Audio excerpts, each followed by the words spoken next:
আলাইকুম ওয়া রাহমাতুল্লাহ। আজকে আমরা লিনিয়ার দ্বিপ্রান্তিক ইকুয়েশনটা দেখব।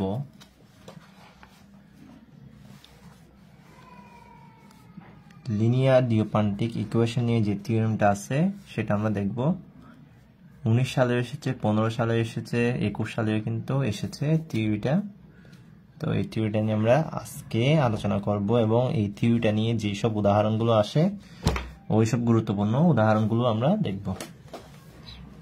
তার আগে আমরা থিওরির স্টেটমেন্টটা পড়ে নিই। লেট করে নিই এ বি সি আর ইন্টিজার্স। আমরা ধরে নিচ্ছি যে এ বি সি তিনটে ইন্টিজার্স পূর্ণ সংখ্যা এবং এ বি, এখানে যে এ বি দেখতেছেন এই এ বির গসাগু কিন্তু ডি, যে কোনো একটা গসাগু হতে পারে, ঠিক আছে। এ বির গসাগু হচ্ছে ডি। আমরা এ বির গসাগু ডি ধরে নিলাম, তাহলে কি লিখবেন? ধরে নিই এ বি সি তিনটা ইন্টিজার পূর্ণ সংখ্যা এবং এ বির গসাগু হচ্ছে ডি। তাহলে আমরা লিনিয়ার দ্বিপ্রান্তিক ইকুয়েশনকে এভাবে, এটা হচ্ছে আমাদের লিনিয়ার দ্বিপ্রান্তিক ইকুয়েশন, ঠিক আছে। এটা হচ্ছে আমাদের কি linear diophantine equation, diophantine equation. Okay, ax plus by is equal to c। তাহলে ax plus by is equal to c। তো এই ax plus by is equal to c, তাহলে আমরা তিনটে ইন্টিজার ধরে নিলাম। ওই তিনটে ইন্টিজারের মধ্যে a b গসাগু হচ্ছে আমাদের d, ঠিক আছে। তাহলে আমরা the linear diophantine equation ax plus by is equal to c, তার মানে হচ্ছে x plus by is equal to c কে আমরা লিনিয়ার দ্বিপ্রান্তিক ইকুয়েশন বলবো, মানে এই লিনিয়ার দ্বিপ্রান্তিক ইকুয়েশন এটাকে বলবো। তো ওর একটা সলিউশন থাকবে ইফ, মানে ইফ এন্ড অনলি ইফ, এটা মানে হচ্ছে ইফ এন্ড অনলি ইফ যদি d ডিভাইড c, মানে এখানে যে আমাদের a b এর গসাগুটা আছে, এখানে যে আমাদের a b এর গসাগুটা আছে ওই গসাগুটা আমাদের ডিভাইড করবে c কে। তাহলে এটা আপনার ইফ এন্ড অনলি ইফ, এখানে দুইটা পার্ট আসবে, একটা হচ্ছে নেসেসারি কন্ডিশন আর একটা হচ্ছে সাফিসিয়েন্ট কন্ডিশন। তো আপনি যদি একবার নেসেসারি কন্ডিশন প্রমাণ করেন, এটা ধরে নিয়ে এটা প্রমাণ করেন, এরপর কনভার্স এটা ধরে নিয়ে এটা প্রমাণ করতে হবে। তো এটাই হচ্ছে আমাদের লিনিয়ার দ্বিপ্রান্তিক ইকুয়েশন। আবারও বলছি, এ বি সি তিনটা ইন্টিজার, যেখানে এ বির গসাগু হচ্ছে ডি। তো আপনি the linear diophantine equation ax plus by, ঠিক আছে, ax plus by is equal to c, এটা এই linear diophantine equation x plus by is equal to c এর হ্যাজ এ সলিউশন, একটা সলিউশন থাকবে ইফ, যদি এবং কেবল যদি d ডিভাইড c হয়। এখানে যে গসাগুটা আসছে ওই গসাগুটা c কে ডিভাইড করবে। ফার্দার আরো কি বলা হচ্ছে দেখেন, if যদি x naught y naught is a particular solution of this equation of the linear diophantine equation, যদি x naught আর y naught যদি আমাদের কি হয় একটা পার্টিকুলার সলিউশন হয়, তাহলে কার? এই ইকুয়েশনটার পার্টিকুলার সলিউশন, ঠিক আছে। Than any other solution of the equation is this, এই দুইটা। তাহলে x is equal to x naught plus b by dt, y is equal to y naught plus a by dt। তাহলে আমাদের x naught y naught হচ্ছে যদি particular solution হয়, তাহলে কি solution? Particular solution. Clear? Particular solution হয় কার? এই ইকুয়েশনের দ্বিপ্রান্তাইন ইকুয়েশনটার। তাহলে আমাদের অন্য দুটো সলিউশন থাকবে, এই দুইটা, x আর y। তো এখন আমরা এটা প্রমাণ করার আগে আপনারা এটা নিশ্চয় বুঝে গিয়েছেন। তো আমরা এখন একটা অঙ্ক দেখব। অঙ্কটা দেখব ফাইন্ড দ্য জেনারেল সলিউশন অথবা ইন্টিজার সলিউশন, ঠিক আছে।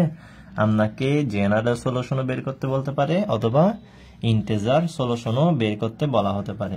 তার মানে হচ্ছে জেনারেল, অথবা আপনাকে জেনারেল সলিউশনও বের করতে বলা হয়েছে, ইন্টিজার সলিউশনও বের করতে বলা হয়েছে এই ইকুয়েশনটার। তো এরকম অঙ্ক আমাদের এসেছে, এটা কনগ্রুয়েন্সের অঙ্ক, কনগ্রুয়েন্স চ্যাপ্টারের একটা অঙ্ক। তো 2017 সালে কিন্তু এটা আমাদের এসেছে। এখানে বলা হয়েছে আপনাকে শুধুমাত্র জেনারেল সলিউশনটা বের করতে, কি বের করতে, জেনারেল সলিউশন পর্যন্ত বের করতে। তো আমি একেবারে আপনাকে এখানে ইন্টিজার সলিউশনও বের করা শিখিয়ে দেব, ঠিক আছে।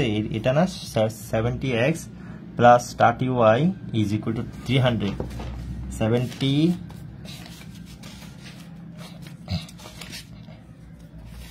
তাহলে আমাদের প্রশ্ন কোথায় ছিল, এই তো 70x plus 13y is equal to 300, এটা প্রশ্ন ছিল। তো আমি এটা আমাদের শুধুমাত্র জেনারেল সলিউশন বের করতে বলা হয়েছে। আমি আপনাদেরকে তিনটাই বের করে শিখাবো, তিনটাই বের করে দেব। আপনাকে যদি কখনো বলে ইন্টিজার সলিউশনটা বের করতে, কিভাবে বের করবেন সেটা এই অঙ্কের মধ্যে শিখে ফেলবেন। আচ্ছা, তাহলে এখন আমি সলিউশন যাচ্ছি, এখন আমি এটা সলিউশনে যাচ্ছি, ঠিক আছে। তো আপনি এখানে গিভেন না, এটা হচ্ছে গিভেন দেওয়া আছে, given 17x plus 13y is equal to 300, ঠিক আছে। তো আপনি ডিওপান্টানের যেটা জানেন সেটা লিখবেন। কি জানেন? এটা জানেন যে সেটা পুরোটা লিখবেন, ঠিক আছে। এ বি সি তিনটে ইন্টিজার হলে এ বির গসাগু ডি, তাহলে আমরা linear dependent equation x plus by is equal two c, এটা এই linear dependent equation x plus by is equal two c এর একটা সলিউশন থাকবে যদি এবং কেবল যদি d ডিভাইড c, ঠিক আছে, মানে c ইজ ডিভিজিবল বাই, সিটা ডিভিজিবল হবে ডি দ্বারা, ঠিক আছে। তখন আমরা এর সলিউশন থাকবে, তখন এটার একটা সলিউশন থাকবে। তো সেই সলিউশনটা আমরা বের করব। তো যদি এইটা যদি পার্টিকুলার সলিউশন হয় ওই লিনিয়ার ডিপেন্ডেন্ট ইকুয়েশনের, তাহলে আমাদের আরো দুইটা সলিউশন থাকবে, সেটা হচ্ছে x is equal to x naught plus b by D into টি, আর একটা হচ্ছে y ইজ ইকুয়াল টু ওই y নট যোগ করে দেব, এরপর হচ্ছে a বাই ডি, মানে হচ্ছে ওই a কে d দিয়ে ভাগ দেব, b কে একবার d দিয়ে ভাগ দেব, এরপর a কে d দিয়ে ভাগ দেব ইন্টু টি, টি হচ্ছে ইন্টিজার নাম্বার। তো এটা লিখলে আপনারা লিখতে পারেন, যদি মনে থাকে তো সমস্যা নেই, তাই না? যদি মনে থাকে এখানে আর ওইগুলো লিখতে হবে না, ঠিক আছে। কারণ আপনি এটাকে কি দ্বারা কম্পেয়ার করবেন, এটা হচ্ছে আমাদের ওই linear dependent equation dy is equal two, এটা c না, c। তো এখান থেকে আপনি কি কি কম্পেয়ার করতে পারতেছেন, ধরে নেন এটা হচ্ছে 1 নাম্বার, এটা হচ্ছে 2 নাম্বার, ক্লিয়ার? এটা হচ্ছে লিনিয়ার সেই ডিপেন্ডেন্ট ইকুয়েশনটা। তো আপনি এখান থেকে comparing 1 and 2, okay, we get. তাহলে আপনি যদি এখন কম্পেয়ার করেন, তাহলে আপনি কি পাচ্ছেন, ইজ ইকুয়াল টু পাচ্ছেন 17, b ইজ ইকুয়াল টু পাচ্ছেন 13, c ইজ ইকুয়াল টু পাচ্ছেন 300। এখন আমাদের a বির গসাগু লাগবে না, তাহলে a বির গসাগুটা হচ্ছে হচ্ছে 17, এই a b, তার মানে 17 আর 13। তো আপনি যদি a বির যদি গসাগু বের করতে যান, তাহলে 13, এটা হচ্ছে 17, 13 একে 13, তার মানে হচ্ছে এখানে 4 থাকবে, এদিকে 3 4 12 আসবে, এদিকে 1 আসবে, 4 আসবে, 4 একে 4, ওকে। তাহলে আমাদের এখানে কি বির গসাগু হচ্ছে 1। তাহলে অবভিয়াসলি এটা আপনি কি বলতে পারতেছেন, তাহলে আপনি বলতে পারতেছেন যে এখানে যেহেতু c ডিভাইডস d না, তাহলে তার মানে c ডিভাইডস d, তার মানে যে c হচ্ছে 300, c ডিভাইডস d নাকি d ডিভাইডস c, এটা আমাদের কি ছিল,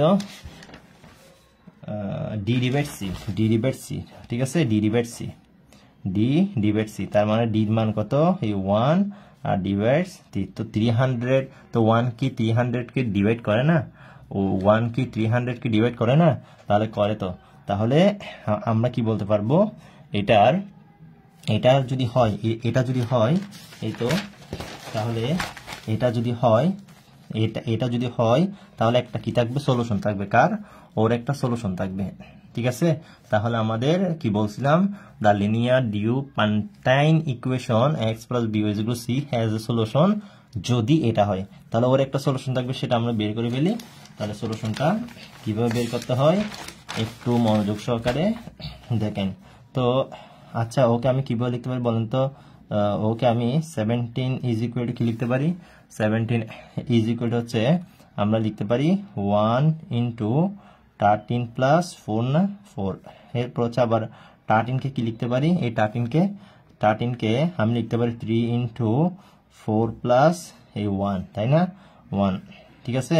এরপর আবার 4 কে কি লিখতে পারি, 4 ইজ ইকুয়াল টু আমরা কি লিখতে পারি, 4 ইজ ইকুয়াল টু হচ্ছে এই 4 ইন্টু 1, 4 ইন্টু 1 প্লাস 0 আর কি, তাই না? এই তো, তাহলে এইভাবে লিখতে পারি না, পারি।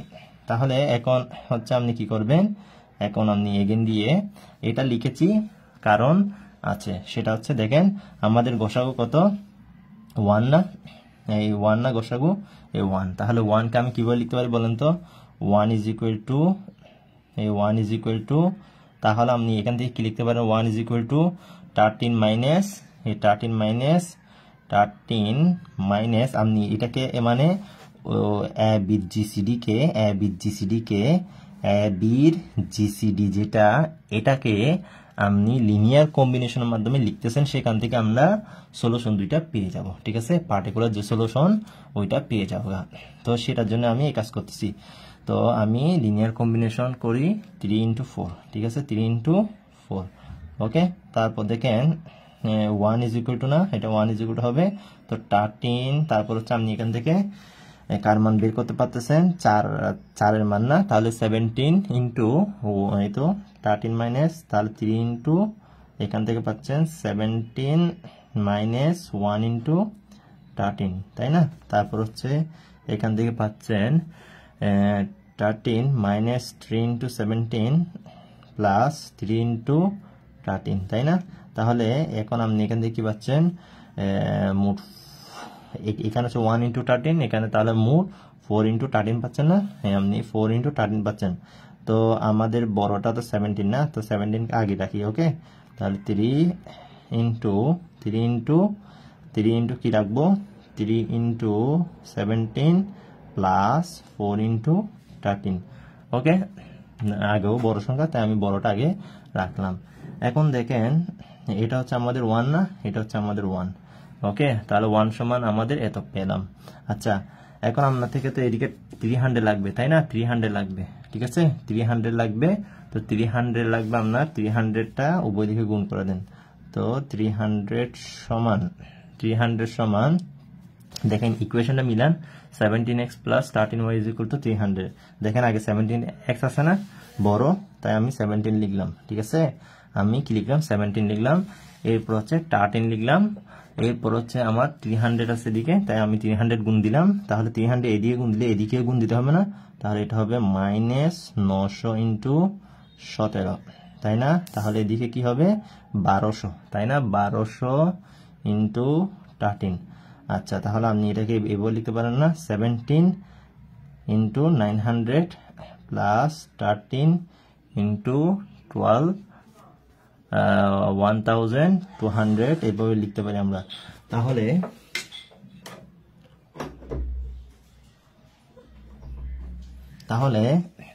এখন আমরা আমাদের কাজটা লিখে পেলাম। এখন ওকে আপনি বামে নিয়ে আসেন, 17 ওকে আমি বামে নিয়ে আসি, ঠিক আছে। 17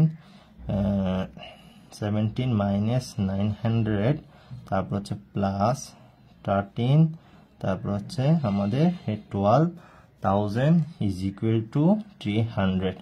এখন আপনি এটাকে এক্স নোট ধরেন, তো 17 X naught plus 13 Y naught না, ওয়াই নট হবে, তাহলে Y naught is equal to 300। তাহলে হয় আর X naught is equal to কত, X naught is equal to আমি মাইনাস 900 কে এক্স নট ধরছি, এন্ড আর ওয়াই নট কে কি ধরছি, ওয়াই নট কে 1200 ধরেছি। তার মানে হচ্ছে আমাদের এক্স নট আর ওয়াই নট আমরা পেয়ে গেলাম না, মাইনাস 900 আর 12,000, মানে হচ্ছে 1200 পেয়ে গেলাম। তাহলে এক্স নট ওয়াই নট পেয়ে গেলাম না, তাহলে এক্স নট ওয়াই নট পেয়ে গেলাম। তো আমাদের এখানে এক্স নট ওয়াই নট আমরা পেয়ে গেলাম। তাহলে আমাদের এটা ছিল না, এটা ছিল, তাই না? এক্স নট ওয়াই নট পেয়ে গেলাম।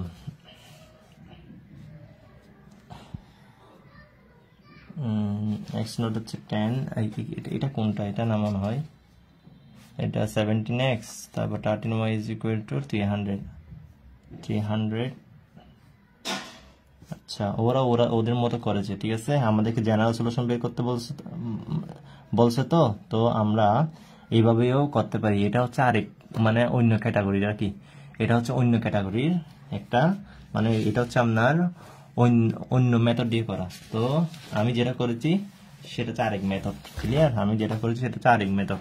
তো আসতেই পারে, যে কোনো কিছু আসতে পারে। তো এক্স নট ওয়াই নটের মান হচ্ছে এত।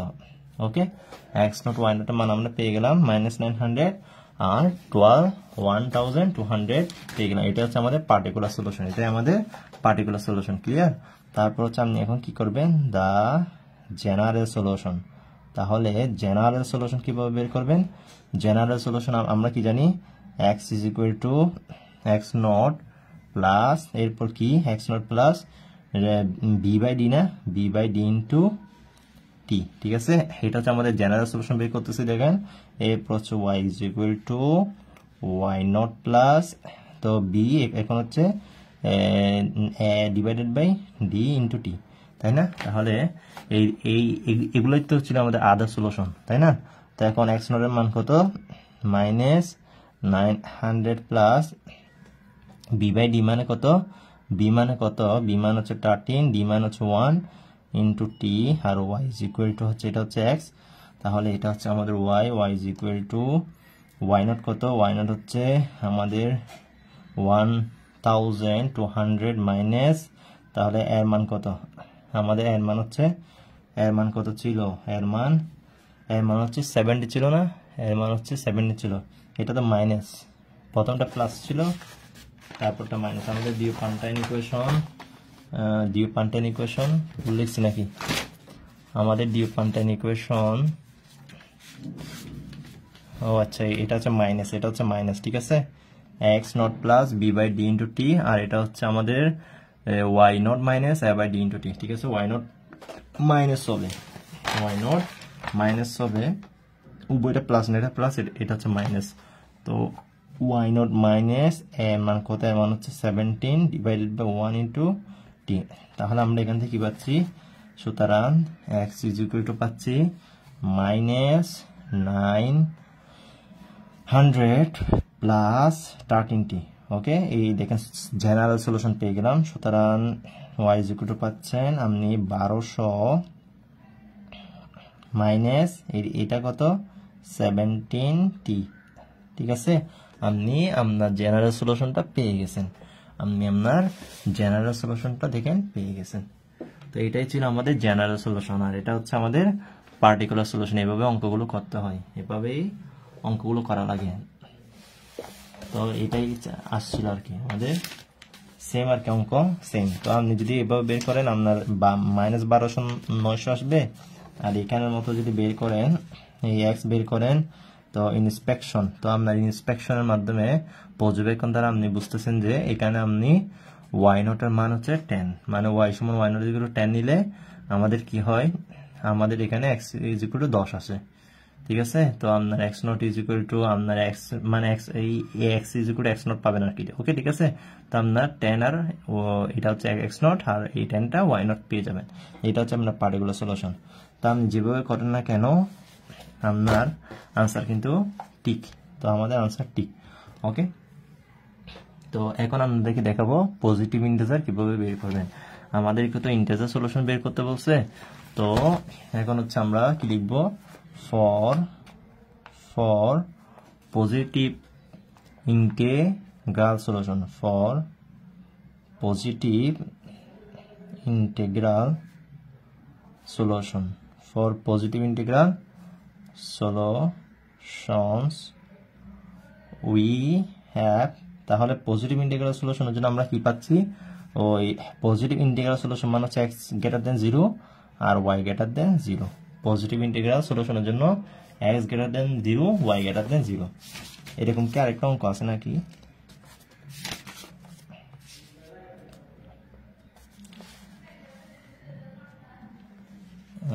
এই তো এখানে বলছে দেখেন পজিটিভ ইন্টিজার বের করতে, এটাও সেম না, সেম। হ্যাঁ, এটা কিন্তু 1995 প্রিলিতে আসছিল এনইউ।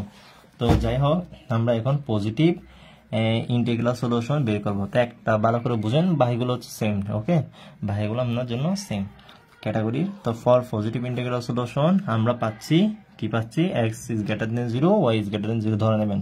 তো এখন কথা হচ্ছে আপনি x সমান কি পেয়েছেন, x সমান ওকে পেয়েছেন না, আর y সমান ওকে না, তো এগুলোকে বসিয়ে দেন। x সমান হচ্ছে -900 plus 13t is greater than 0, আর একটা হচ্ছে আপনার জন্য 1200 minus 17t is greater than 0। তাহলে এখান থেকে আপনি কি বের করবেন, আপনি এখান থেকে টিটা বের করবেন। ওকে, তো আপনার পজিটিভ ইন্টিগ্রাল সলিউশনটা কিভাবে বের করবেন, x গ্রেটার দেন 0 ধরবেন, y গ্রেটার দেন 0 ধরবেন। তো আপনার ওই জেনারেল সলিউশনটা বসিয়ে দেবেন। জেনারেল সলিউশন বসিয়ে দিলে এখন কি করবেন, এখন হচ্ছে আপনি এখান থেকে আপনি উভয় দিকে 900 যোগ করেন, তাহলে 13t ইজ গ্রেটার দেন 900 যোগ করলে এদিকে 900 চলে আসবে না, তারপর এদিকে আপনি 1200 বিয়োগ করেন। ঠিক আছে, 1200 বিয়োগ করেন, তাহলে আপনি যদি -17t 1200টি বিয়োগ করেন, 1200টি বিয়োগ করেন, তাহলে 1200 এদিকে আসবে, বিয়োগ করছেন না, মানে 1200 বিয়োগ, তাহলে এদিকে বিয়োগ দিতে হবে। ঠিক আছে, তো এখন আমরা এখান থেকে কি পাচ্ছি, আমরা এখানে যদি উভয় দিকে যদি কি দিয়ে ভাগ দিই, 313 দিয়ে ভাগ দিয়ে এদিকে, তাহলে আমাদের এটা আসবে, আর এদিকে আমাদের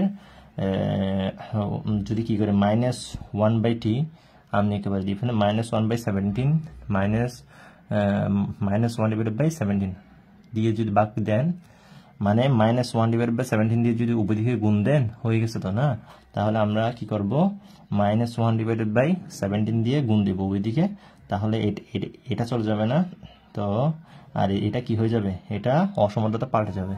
ঠিক আছে, অসমতাটা আমাদের পাল্টে যাবে, যেহেতু উভয় দিকে মাইনাস আছে, তাহলে অসমতা পাল্টে যাবে।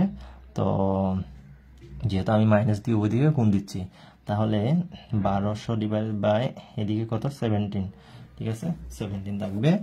তো এখন আমরা কি লিখতে পারি এখান থেকে, এটার মান কত জানেন, এটার মান হচ্ছে 13 17 78 6 13 78 17 কিন্তু 91 হয়ে যাচ্ছে না, হ্যাঁ 6 13 হ্যাঁ 78, তো তাহলে 6 বার যাচ্ছে, তো 6 তো আমাদের এদিকে 900, এদিকে যদি আমি 13 দিয়ে ভাগ দিই, তাহলে 6 13 78 2 নামবে, এখানে 1 থাকবে তাই না, 2 নামবে 1 থাকবে, তাহলে আমার আরেকটা লাগবে না 0, তাহলে আবার আমরা 9 13 8 6 7 91 9 বার যাবে, 3 9 27 3 9 27 7 2 9 9 10 11 117, তাহলে দেখেন এখানে 3 থাকবে, তাহলে আমরা 30 আসবে, এদিকে দশমিক আসবে, আবার 13 কে 13 13 দুগুণ কি আসবে, 13 দুগুণ 26,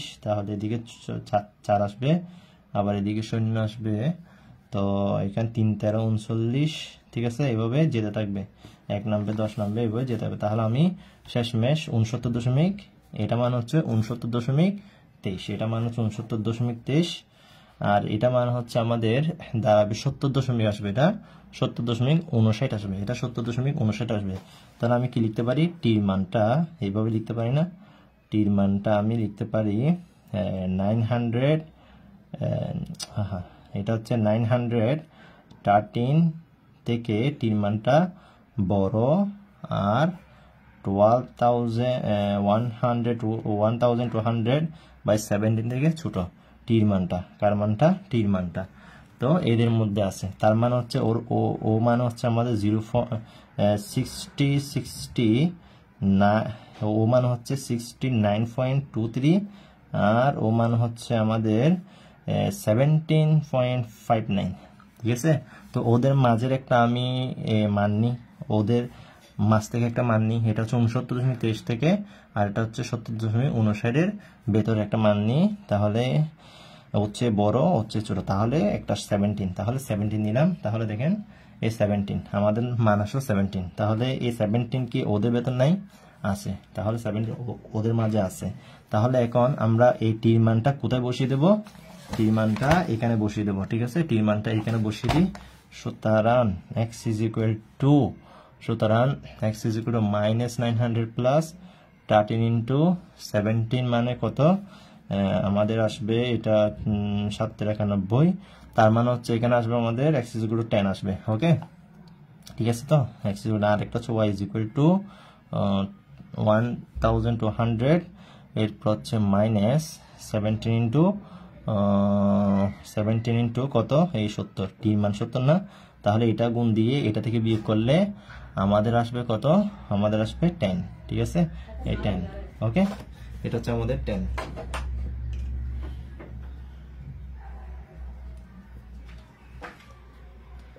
ওকে,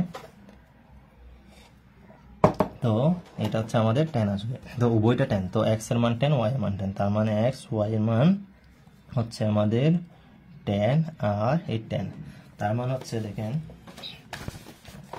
এই আমাদের রিকোয়ার্ড সলিউশন চলে আসছে 10, hence the required solution আমাদের হচ্ছে 10। তো এখানে আমাদের জেনারেল সলিউশন আসছিল এটা, কিন্তু আমার আসছিল অনেক বড় না।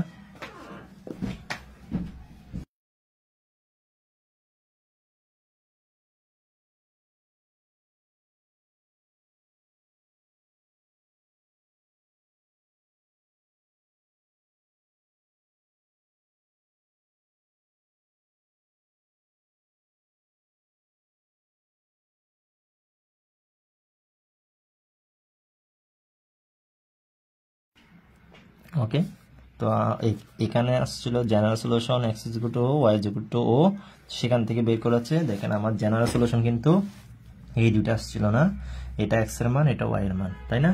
তো আমি সেখান থেকে কি বের করে ফেলাম, দেখেন তো আমাদের কাঙ্ক্ষিত ওই ইন্টিগ্রাল সলিউশন গুলো বের করে ফেলাম, সেম আনসার, দেখছেন সেম আনসার আসলো। তো আমরা এখন যদি আমাদের থিওরিটা যদি প্রমাণ করতে যাই, তো আমি আগে অঙ্কটা দেখিয়ে দিই।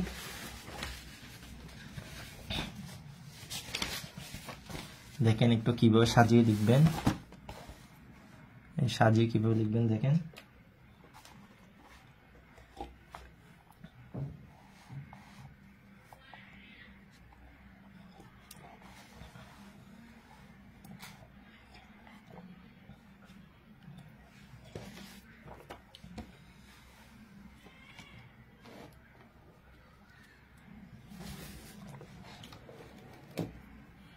এইগুলো হচ্ছে পার্টিকুলার সলিউশন না,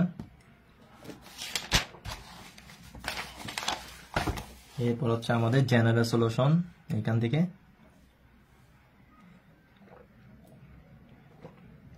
ঠিক আছে।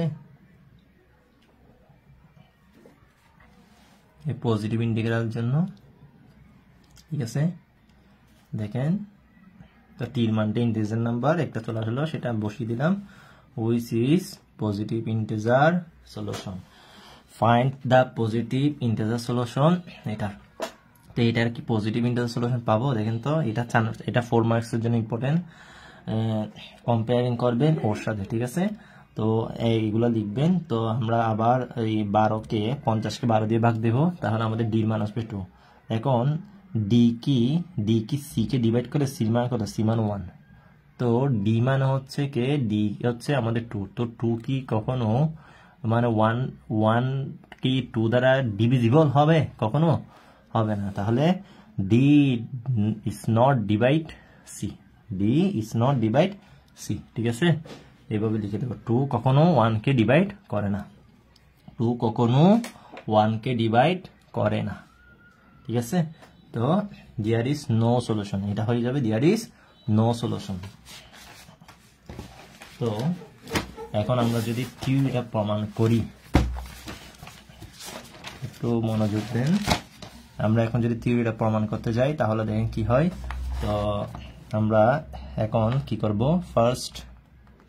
First suppose that FIRST, first suppose that, প্রথম আমরা সাপোজ করি এটাকে, মানে এই তো এটা এই দ্বিপান্ডিক ইকুয়েশন দেওয়া আছে না, এটা হচ্ছে ই অংশ না, তো আমি হচ্ছে নেসেসারি অংশ প্রথম ওকে ধরতেছি, ওকে প্রমাণ করব, x প্লাস by = c ধরে নিলাম, এটা হচ্ছে সাপোজ। তো এটাকে ধরে নিলাম 1 number solution, a has solutions, has আমরা a solution, has a solution, okay, মানে একটা সলিউশন থাকবে, সেটা হচ্ছে x0 y0, এই তো আমরা বের করলাম না কিছুক্ষণ আগে x0 y0, এটাকে যদি আমরা কি করি, এটা থেকে আমরা কি সলিউশন পেয়েছি, x0 y0 না, কিছুক্ষণ আগে দেখেছি না, এই এক্স নট ওয়াই নট না, এই এক্স নট ওয়াই নট না, তো এই এক্স নট ওয়াই নট, তাহলে first suppose that x plus b y is equal to c has a solution x naught y naught. Okay, has a solution x naught y naught আমরা জানা আছে। তাহলে এটা যদি সলিউশন হয়, এটা আমাদের ওকে কি করবে, সিদ্ধ করবে না? তো ওকে কি সিদ্ধ করবে না? তো আমাদের ওকে সিদ্ধ করবে তো, ঠিক আছে। তাহলে ওকে আমাদের সিদ্ধ করবে, তার মানে হচ্ছে এখানে আমরা যে অঙ্কটা করেছিলাম দেখেন সিদ্ধ করছে না, এই 17x নট, এই তো সিদ্ধ করছে না, এই 17x not 30y not is equal to 300, তার মানে সিদ্ধ করেছে না, সিদ্ধ করেছে। তার মানে হচ্ছে এই দুইটা আমাদের সলিউশন, এই দুইটা সলিউশন আমাদের কি করতেছে, ওকে কি করতেছে, ওই আমাদের x প্লাস বিওয়াই, এটা x প্লাস বিওয়াই না, এটা হচ্ছে x প্লাস বিওয়াই না, তো x নট আর y নট সলিউশন না, তো x এর জায়গায় x নট, y এর জায়গায় y নট, তো সিদ্ধ করছে না, তাহলে সিদ্ধ করবে। তাহলে আমাদের যে এই ইকুয়েশনটা আছে, ওর যে সলিউশনটা আছে, ওই সলিউশনটা অবশ্যই অবশ্যই কাকে সিদ্ধ করবে, প্লাস x নট ওকে সিদ্ধ করবে, plus by not is equal two c। তার মানে হচ্ছে আমরা আমাদের সলিউশনটা পেয়ে গেলাম, মানে আমাদের ওই যে সলিউশনটা পেলাম, ওইটা ইকুয়েশনটা কি করলো, সিদ্ধ করলো, ঠিক আছে। আমাদের কিন্তু ডি ডিভাইড সি বের করতে হবে, ঠিক আছে, ডি ডিভাইড সি বের করতে হবে। এখন সিন্স আবার একটা জিনিস দেওয়া আছে না এখানে, এটা হচ্ছে প্রদত্ত অংশ, এটা হচ্ছে প্রদত্ত অংশ, এটা দ্বারা আপনি যে কোনো কাজ করতে পারবেন। এ বি হচ্ছে, এ বির গসাগু হচ্ছে ডি, তাহলে আপনি এখানে কি বলবেন, since a b is equal to d, মানে এ বি জিসিডি ডি, তাই না। তো এ আর বি এর জিসিডি যদি ডি হয়, এ আর বি যদি এ আর বি এর জিসিডি যদি ডি হয়, জিসিডি, তাহলে আমরা এটাকে লিনিয়ার কম্বিনেশনের মাধ্যমে কি লিখতে পারি না, এটাকে আমরা লিনিয়ার কম্বিনেশনের মাধ্যমে লিখতে পারি না। আপনি কি লিখবেন, এটাকে আপনি লিনিয়ার কম্বিনেশনের মাধ্যমে লিখতে পারবেন, তাই না। এ বির জিসিডি হচ্ছে কত, আমাদের ডি, তো এ বি জিসিডি যদি ও হয়, তো আমরা ওকে লিনিয়ার কম্বিনেশন আকারে লিখতে পারবো তো, তাই না। তো ওকে আমরা লিনিয়ার কম্বিনেশন আকারে লিখতে পারবো। তো এই যে আমাদের এখানে এ বি জিসিডি, তার মানে হচ্ছে এ বি কে ছিল 17 আর 13, তো 17 আর 13, তো ওদের জিসিডি হচ্ছে 1 না, ওদের জিসিডি 1, এই তো 1, এই তো 13 আর এই 17 আর 13, তার মানে এ বি জিসিডি 1 হলে আমি 13 সেই 17 আর 13 কেও কি বলে লিখতে পেরেছি, এই তো 17 আর 13 কে দেখেন, এই 17 আর 13 কে আমি ওই লিনিয়ার দ্বিপান্ডিক ইকুয়েশনের মাধ্যমে লিখতে পেরেছি না। তো 17 আর মানে লিনিয়ার কম্বিনেশন আকারে লিখতে পেরেছি, কার লিনিয়ার ওই সলিউশনগুলোর দেখেন, ওই সলিউশনগুলোর, ঠিক আছে, ওই সলিউশন দুইটার, এই সলিউশন দুইটার লিনিয়ার কম্বিনেশন আকারে লিখতে পেরেছি, ঠিক আছে।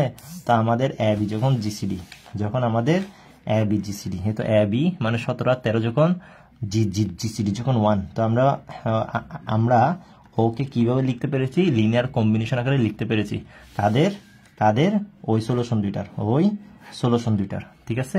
ওই এক্স নট ওয়াই নট, দেখেন তো এই এক্স নট ওয়াই নট, তার মানে হচ্ছে -900, আর এটা হচ্ছে আমাদের 1200, তাই না। তো আমরা কি লিখতে পেরেছি, সেটা লিখতে পেরেছি। তো আমরা এখনো কি করতে পারবো x naught plus b y naught, ঠিক আছে। তো আমরা ওই দুইটা সলিউশনের, পার্টিকুলার সলিউশনের লিনিয়ার কম্বিনেশন আকারে লিখতে পেরেছি।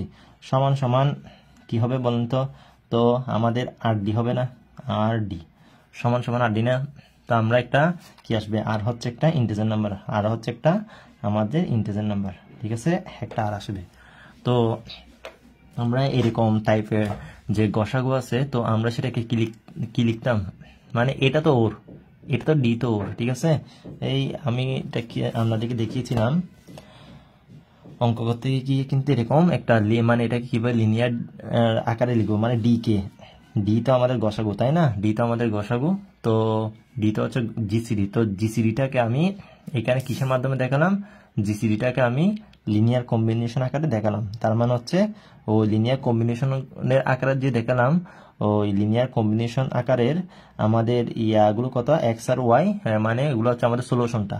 কি সলিউশনটা মানে সলিউশনগুলোর, এই সলিউশনের মানে এটার যে সলিউশনটা আছে ওই সলিউশনের লিনিয়ার কম্বিনেশন আকারে দেখাতে পারছি। তো এদিকে একটা আর আসবে, ঠিক আছে, এদিকে একটা আর আসবে, আরটা হচ্ছে আমাদের ইন্টিজার নাম্বার। ক্লিয়ার? তো দেখেন এখন আমরা এটা করে ফেলছি, এটাকে আপনি 3 নাম্বার ইকুয়েশন দেন, এটাকে আপনি 3 নাম্বার ইকুয়েশন দেন। তো এখন ফ্রম 2 and 3 এটাও সেম মান, দেখেন এটাও সেম মান, এটাও সেম মান, ওর মান সি ওর মান ডি। তার মান হচ্ছে আমরা কি লিখতে পারি, 2 আর 3 থেকে 2 এবং 3 থেকে আমরা কি লিখতে পারি, মানে C is equal to R D না, C is equal to R D লিখতে পারি, সি ইজ ইকুয়াল টু কি লিখতে পারি, আর ডি লিখতে পারি, তাই না? তার মানে এখান থেকে আপনি কি পাচ্ছেন, এখান থেকে আপনি কি পাচ্ছেন বলেন তো, এখান থেকে আপনি পাচ্ছেন ডি, আপনি যদি ভাগ করেন তাহলে সি বাই ডি না, তাহলে সি বাই ডি, তার মানে হচ্ছে c is divided by d, তার মানে ডিটা সি কে ডিভাইড করে চলে আসছে না, তাহলে চলে আসছে এখানে। আর কিন্তু কে, আর কিন্তু অবশ্যই আমাদের আর মানে হচ্ছে এখানে আমাদের সাম ইন্টিজার নাম্বার। ক্লিয়ার? সাম ইন্টিজার নাম্বার, যখন আমি ভাগ দেবো তখন ইন্টিজার নাম্বারটা আসবে আর কি। ক্লিয়ার? তো আমাদের যেটা প্রমাণ করতে বলছিল সেটাও চলে আসলো। এখন হচ্ছে আমরা সাফিসিয়েন্ট কন্ডিশন ইয়া করবো কনভার্সলি, ঠিক আছে, মানে সাফিসিয়েন্ট কন্ডিশন নাকি, কনভার্সলি মানে হচ্ছে সাফিসিয়েন্ট কন্ডিশন। তো এখানে মনে রাখবেন এটা যে আমার এটা সলিউশন হচ্ছে ও, তো সলিউশনটাকে সিদ্ধ করবে। আবার হচ্ছে আমরা প্রদত্ত দেওয়া আছে যে বি গসাগু ডি, তো ওই গসাগু ওই বির গসাগু ডি যে ডি, তো আমরা ওই অ্যাবিকে ওই সলিউশনের লিনিয়ার কম্বিনেশন আকারে লিখতে পারি, x naught plus by not is equal to D, যা আমরা এখানে ম্যাথ থেকে অতি সহজে বুঝতেছি। এই 17 আর 13 আমরা গসাগু বের করছি না, তো 17 আর 13 গসাগুটাকে আমরা কি আকারে লিখছি, ওই দুইটা সলিউশনের লিনিয়ার কম্বিনেশন আকারে লিখেছি, তাই না? আর এদিকে 300 ইন্টু 1 না, তো 1 না, এই তো 1 আছে না, তো 1 ইন্টু 300 না, তাহলে 1 ইন্টু 300, তো আমাদের এখানে 300টা আর কি, ঠিক আছে, সাম ইন্টিজার, ঠিক আছে, এই আর গুণ করছি না, তো আর গুণ করলাম আর কি, ঠিক আছে, আর গুণ করলাম আর কি, ওকে। তো সাম ইন্টিজার, তো এখন দেখেন এই আমরা সেখান থেকে প্রমাণ করে দিলাম যে ডি ডিভাইড সি। এখন কনভার্সলি হচ্ছে এখন ওকে ধরে নিতে হবে, সাপোজ এখন কনভার্স মানে হচ্ছে আমাদের সাফিসিয়েন্ট কন্ডিশন, এটা ধরে নিতে হবে, ওকে। তো এটা ধরে নিয়ে আমাদের প্রমাণ করতে হবে x plus b y is equal to c. তো এখন কথা হচ্ছে এটা যদি হয় তাহলে আমরা এখান থেকে কি লিখতে পারি, c is equal to R D না লিখে এখন টিডি লিখি, ঠিক আছে। টি হচ্ছে এখানে যেমন আর ইন্টিজার টি তেমনি ইন্টিজার, মানে অন্য একটা নাম্বার নিলাম আর কি, ক্লিয়ার, টিডি যেটা না মিলে আর কি, ঠিক আছে। তো টিডি, তো এখন আমরা এখান থেকে কি লিখতে পারি, ওই প্রদত্তটা সবসময় মনে রাখতে হবে b is equal to d. তো আমাদের তো গসাগু দেওয়া আছে ডি, তো এটা আমাদেরকে কি দিচ্ছে বলেন তো, এটা আমাদেরকে কি দিচ্ছে, এটা আমাদেরকে দিচ্ছে যে এখন আমি আমার মতো করে ধরতে পারবো, যেমন এটাকে ধরলাম ইউ, এটাকে ধরলাম, মানে আমি এই গসাগুটাকে আমি মানে এই যে অ্যাবির গসাগু ডি, এই যে অ্যাবির গসাগু ডি, তো ওই ডিটাকে আমি ওই ডিকে ওই জিসিডিটাকে আমি লিনিয়ার কম্বিনেশন আকারে লিখতে পারি। এই লিনিয়ার কম্বিনেশন আকারে লিখলাম ইউ আর বি এর লিনিয়ার কম্বিনেশন আকারে লিখলাম, ঠিক আছে, যেখানে ইউ আর বি হচ্ছে আমাদের দুইটা ইন্টিজার নাম্বার, ঠিক আছে। তো আমি আমরা যে লিনিয়ার অ্যালজেব্রার মধ্যে পড়েছিলাম, যদি বি দুইটার গসাগু যদি ডি হয় বা সি হয় বা 1 হয়, তো ওই 1টাকে আমি কিভাবে লিখতে পারবো, এই যে এই 1টাকে আমি কিভাবে লিখতে পারছি, এই তো ওই 1টাকে আমি 17 আর ওই 13, মানে ওই যে আমি 13 আর 17 গসাগু যে 1, ওই জিসিডিটাকে আমি ওই দুইটা নাম্বারের লিনিয়ার কম্বিনেশন আকারে লিখতে পারছি, তাই না, লিনিয়ার কম্বিনেশন আকারে লিখতে পারছি, ঠিক আছে, লিনিয়ার কম্বিনেশন আকারে লিখতে পারছি। তো ওই জিসিডিটাকে আমি দেখেন 17 আর 13 এর এই অ্যাবির লিনিয়ার কম্বিনেশন আকারে লিখতে পারছি। তো এখানে ইউ হচ্ছে আমাদের কোনটা, ইউ হচ্ছে আমাদের এখানে -3 আর এখানে ভি হচ্ছে 4, ক্লিয়ার? ভি হচ্ছে 4, এই সেটা আর কি, ঠিক আছে? এগুলো তো ওগুলো ইন্টিজার নাম্বার না, -3 আর 4 কি ইন্টিজার নাম্বার না, তো ইউবি ওগুলো আর কি। তো এখন আপনি কি করবেন, এখন আপনি উভয় দিকে সি গুণ করে দেন, ঠিক আছে? উভয় দিকে কি গুণ করে দেবেন, উভয় দিকে আপনি এখন কি করবেন, সি না টি গুণ করে দেন, দেখেন কি আসবে, দেখেন এবার টি গুণ করে দেন, টি গুণ করে দিই, ঠিক আছে? টি গুণ করে দিলাম, ঠিক আছে? টি গুণ করে দিলাম, তো টি ইউ প্লাস, আমরা এটাকে যদি 4 নম্বর ইকুয়েশন দিই, তো সি না টি মানে সি না সি। আচ্ছা, এখন আমরা তো ঠিক থাকবে, তাই না? তো ঠিক থাকবে। এখন টি ইউ কে আপনি কি ধরবেন, এক্স ধরেন, আর বি তো ঠিক থাকবে, টি ইউ কে এক্স ধরলেন, টি বি কে কি ধরবেন আপনি, টি বি